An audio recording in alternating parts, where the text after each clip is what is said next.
clear there'll be a couple of embargo sections to this. Obviously, we're not going to have time to get around everyone. We did have a press conference last night. It does feel like we're having them every couple of days, so I'm sure not everybody necessarily needs to have their question answered, but we'll get as many of you as we can. Vinny, do you want to kick us off? Hi, Jurgen. Hi.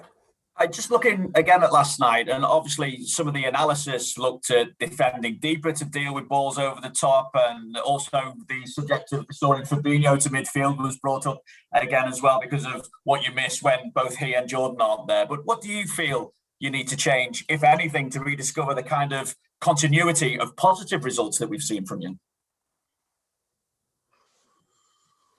No, first of all, it's completely normal, and it's absolutely okay that everybody has an opinion about it. If you go through that game, we had the situation with the offside Timo Werner goal, and I think each team who play, you cannot avoid counterattacks with players when players like Timo are involved because of the speed he has. Is it about the general defending? Is it about your own attack? You cannot wait with your last line when you have your own attack, and then you theoretically lose a ball, and there will be counterattacks. Teams who defend really, really deep will face counterattacks. That's how it is. The other situation when we conceded a goal, we had enough players behind the ball, so it's not that we were like surprised from the counter attack. It was not about a high last line in that moment. It was we had the players there. We were actually too deep in that moment in the box when Mason Mount finished the situation. So in this case, it was not about the line. What was the other thing? Oh, Fabinho midfield. Yeah, would be great. We had the problem that Nat Phillips, who played now together with Ozan, couldn't play. So we had to make a decision. Do we take a now unexperienced pairing on the pitch, or do we take Fab? We decided for Fab. What was it? And now Ozan had yesterday after the game a little problem. Obviously, played now a lot of games, and we will see if he's ready for Fulham. Doesn't look like in the moment. So we will have to find solutions. I understand it completely. Yes, you can have absolutely different views on the things. But in the moment when we make decisions because we think they're the best. Obviously, last night you explained Mo's substitution as well. And I know his agent tweeted something cryptic, but focusing on Mo and purely his reaction as well, because it's easy for us to put two and two together, particularly when there were those quotes months ago saying that he was unhappy that he wasn't captain against Midtjylland. So it's easy for us to look at Mo last night and say, well, there could be a problem here. So what do you do to ensure that there is no lasting problem? I'm talking. That's how it always is. I'm not even sure if this situation is now a reason for a proper talk about it. Because there are different things. We are 1-0 down. That makes no player happy. You go off. You can react how you react in different ways because you are not happy about the general game. On top of that, you get subbed. You are a striker. You think you should stay on the pitch. That's all completely clear and not an issue. It's just normal life. But apart from that, because you mentioned our Midtjylland, that's so long ago. It was absolutely nothing. Mo was in a good mood. He was scored goals after that, all kind of things, whatever. That's all okay. These things are not our problem. Is there an argument, though, that Mo, along with the rest of the front three, need to rediscover their best levels as well? And to that end, could the return of Jota, now that he's available, give them almost that extra competition that sees those levels raised once again? We all have to improve. Definitely. You only lose games when you have more potential than the results show. Then it's all about the performance, yes. And that's where we all have to improve. But Mo has still a great scoring record. So, but I'm sure everybody knows, and he knows himself, even he could have scored more goals, whatever. But that's not again, Mo's scoring record is not our problem. But it's in general we have to improve 100%. Thank you, Vinny. We go to Jonathan either end, and then we go to James from BBC Merseyside. Jonathan. Just looking ahead to the Fulham. Hello, Jurgen. Looking ahead to the Fulham game, what have you made of them, and what do you think of Scott Parker as a young manager? Great, absolutely great. Difficult getting relegated, getting promoted, which is already difficult enough, but a big achievement. And when you see them, I like that really. I thought the other day when the way Brighton is playing, the way Fulham is playing, it's really exceptional in this league. Yes, it's tough to stay in, but I think it's a really good sign for England to see that these young English managers, if Graham Potter is English as well, is he? Yes. Yeah. So Irish, sorry. That is really good and a good sign, because they tried to stay in the league with two teams, for which it's difficult, but they do it in a football way. And I think both of them show really that they are ready for a big career, and that's good for English coaches in general, I think. So if now look at Fulham, difficult start, and now meanwhile in the last few weeks, for sure they got more points than we got in the last few weeks. So that says already everything. So that will be a tough one. They have it's a football playing team. They have an incredible possession record for a team in that area of the table. So they tried their way, and it looks like it will work out. So a few months ago, maybe it looked like it's already decided which three teams will go down, and that's now completely different. So it's all close again. And Fulham lost. I couldn't see it yet. We have the analyze meeting after this press conference. But I saw a few pictures yesterday from the game, and you saw really I'm not sure if dominant, but a very active Fulham side. And Tottenham had to do everything to defend them. And that's what will be the job for us as well. I hope we can have a little bit more of possession and can create more problems for them as well. But we have to be ready for a proper game, because it's not. You shouldn't make the mistake to judge Fulham because of their position in the table. You have to judge them because of the performance they're able to show, and that's what we do. Can I ask, does a run like this change in any way the way you operate as a manager? I mean, what do you find yourself doing more of on the training field? We adapt to the situation always, and you cannot always adapt to the result or whatever that would mean. I don't know exactly, but to the situation of the players we have available, to the circumstances the players are in, the way we want to get stability, the way we have to create, the way we have to. Of course, we work on finishing as well. So it's not. There's always an awful lot to do. There's only little things you only can just let run, like, because they work anyway. But the most important thing is that we have to. And I said it last night, and I cannot change that now overnight. The things we have to improve is our decision making in decisive moments. That's clear. That's obvious, I think. And with the few good things we did last night, in the end, I'm not sure on 100% on our numbers now, but Chelsea had more shots on target than we had. So, and that's something. Shots on target are not the sign. It's the goals you score, but it's a sign. So, and we have to in these moments when you are in. I said it last night, a lot of things were really good, but the last pass was not good enough. And that killed these situations then. And there we have to work on. We do that.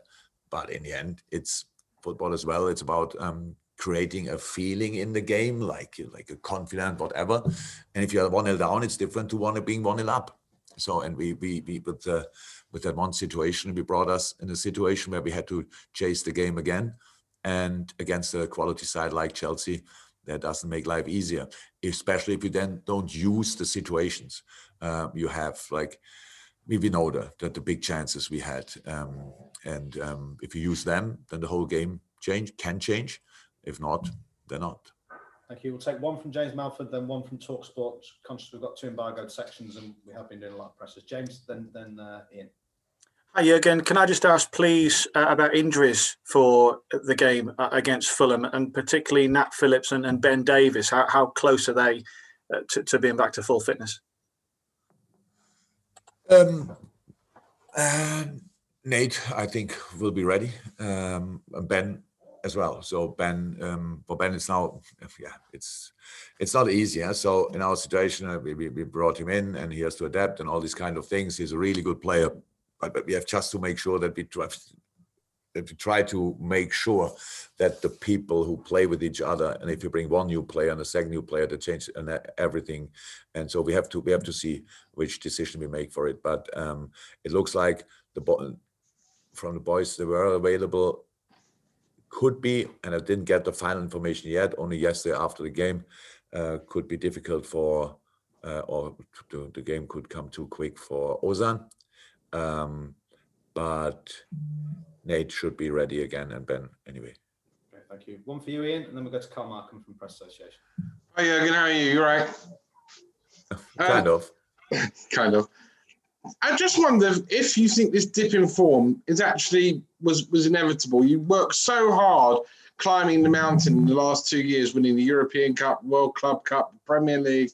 I just wonder whether or not it's kind of inevitable that the dip in form was going to come because you'd worked so hard to get to the very, very top. Oh, I don't think so. And inevitable means unavoidable, or exactly. Yeah, okay. It's always going to happen. So maybe that it goes constantly in one direction is I'm not sure if that's possible or not. There are other teams in the world that did that, but you only can do that if you have if your problems are not getting bigger than the solutions you can have, and so that's it. And I think it's the most difficult league to stay on top of everything for a long period is England. It could happen. There's one team who maybe has everything for it. The team, obviously the players, the manager, the money, and all this kind of thing. That is Man City. All the rest has to fight with all you have to get close. And when you are close enough, then you can maybe make it. What we showed last year.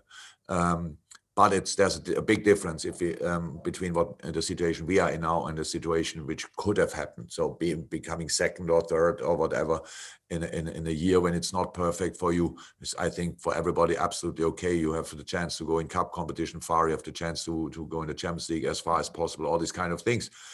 But our situation is different. I think we all agree it's a really strange one, injury-wise, and football is much more a rhythm game than maybe people might think. Means when you can rely on different things, when you can build on different things, then you can reach your personal best as a team. And we never had that situation this year, that we really could build on something because we had to change too much, and that's it. Again, that's the situation. That makes it now. That shows why it was clear it will be difficult for us from a specific point in the season on. But then, of course, the job you have to do then is to fight with all you have to get results anyway. Maybe not with your absolute best football or whatever, but results anyway. And that's the point where we didn't do well enough because we didn't get results. And like in an average game, you still can win it, or you can draw it or whatever. But we lost even games where we were actually good, and that's of course then not exactly how it should be, or it's absolutely opposite of it. And that's what we how I said, we are very self-critical. We know that, and we take and face all the criticism. That's absolutely okay. But it's still our situation, and we cannot change it now. We cannot change the past. The only thing we can try to change is the near future. Okay, thank you, Carl. Just before I go to Carl, we've got just the guys for the first embargo section. If they could put their hands up, we can't take everyone's today because we've got 2 embargo sections. But Carl first. Hi, Jurgen. Hi. Hey, you said last night, just to go back to Mo, you said last night about him feeling the intensity of the game last night. I'm just wondering as well, does he feel the responsibility of being the main goal scorer in the side? Because his numbers are what you expect them to be, whereas Sadio's and Roberto's maybe aren't. Absolutely possible, of course, but I don't think for him that's kind of pressure. I think he enjoys that rather. It's not about that. So how is that? Mo is goal scoring is absolutely outstanding again, and especially when you look at the consistency. So again, it's. I said I could have changed last night.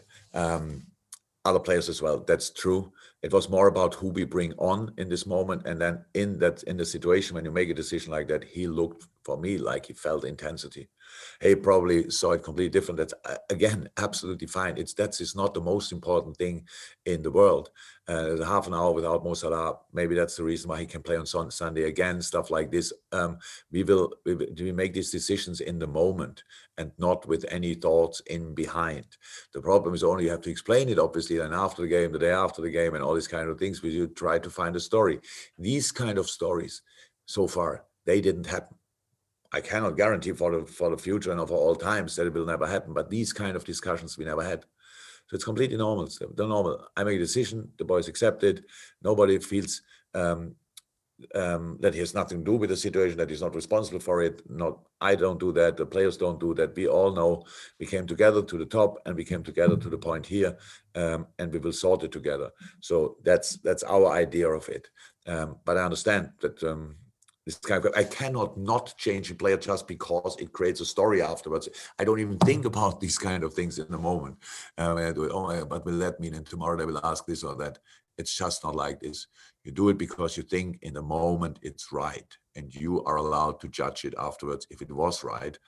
That doesn't change my decision anymore because I can't do that. Fantastic, guys. Thanks, guys. We're going to leave it there.